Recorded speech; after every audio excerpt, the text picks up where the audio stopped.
ఏలూరు జిల్లా పోలవరం నియోజకవర్గం టి నర్సాపురం మండలం మెట్టుగూడెం గ్రామానికి చెందిన నంద్యాల వరప్రసాద్ తెలిపిన మేరకు సచివాలయం 1లో పనిచేస్తున్న ఇంజనీరింగ్ అసిస్టెంట్ బూఖ్యర్ రాజ్ కుమార్ తనకు జగనన్న కాలనీలో ఇంటి కేటాయింపు చేస్తానంటూ ఫోన్ పే ద్వారా 4,04,000 రూపాయలు తీసుకుని మోసం చేశాడని ఆరోపించారు.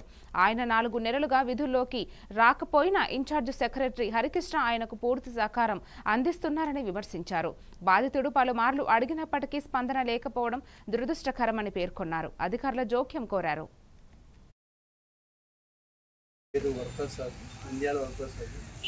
నర్సాపురం మండలం మెట్టుగూడెం గ్రామం ఇలాగా ఇంజనీరింగ్ అసిస్టెంట్ బూఖ్యర్ రాజ్ కుమార్ నాకు ఇల్లు ఇస్తానని 4 లక్షల రూపాయలు 4,04,000 ఫోన్ పే ద్వారా బదిలీ చేయించుకున్నాడు. కుటుంబ సభ్యులు కూడా తెలిసి ఈ విషయం నాకు వైఎస్ఆర్ జగన్ కాలనీలో 2 ఇల్లు చూపించాడు. చూస్తే నేను ఫోన్పే ద్వారా వేసాను డబ్బులు. మొత్తం 6 లక్షలకి బేరం అయింది. 4 లక్షలు వేసాను నేను. తర్వాత మోసపోయానని 2 నెలల క్రితం తెలిసింది నాకు. నన్ను మోసం చేసాడు.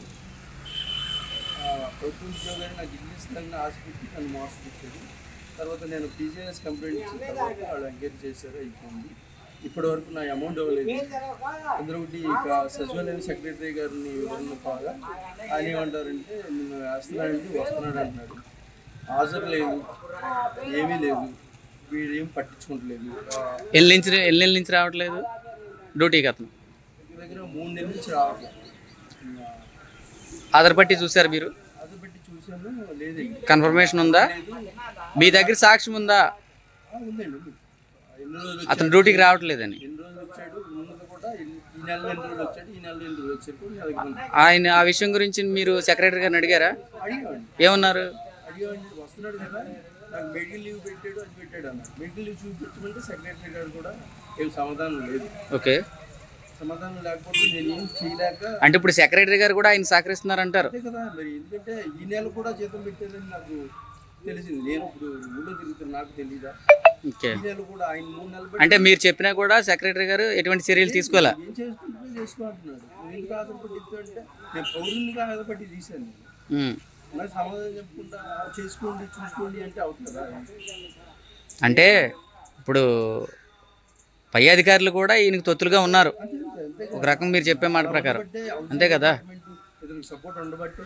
ఓకే, ఇప్పుడు నేను పీజీఆర్ఎస్ సోకస్ నోటీస్ ఉంది, మాకు ఇలా టైం పెట్టారు. ఎప్పటికప్పుడు 23 రోజులు, 11 రోజులు, 14 రోజులు. ఇప్పుడు ఎమ్మెల్యే క్యాంప్ ఆఫీస్ అసలు ఇప్పుడు ఇతను ఇలా డ్యూటీకి వచ్చాడంటే అడిగారు మీరు? రాలేదండి. వాళ్ళు నేను ఉన్నారేమో రాకుండా ఇతనికి జీతం ఎలా పెడుతున్నారు?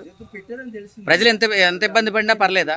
మీడియాకి వినియోగించుకున్నా. అలా కాదు, ఇది ఎప్పటి నుంచి మొదలైంది? వైఎస్ఆర్సీపీ నుంచి ఉందా? నాకు గత ప్రభుత్వం వైసీపీ ప్రభుత్వంలో తను కొన్ని లక్షలు ఇప్పిస్తానని, ఐరన్ ఇప్పిస్తానని తీసుకున్నాడు. అది ఎవరో పెద్దలు పురమాయించారు. వైసీపీ ప్రభుత్వం కాపాడుకుంటా వచ్చింది.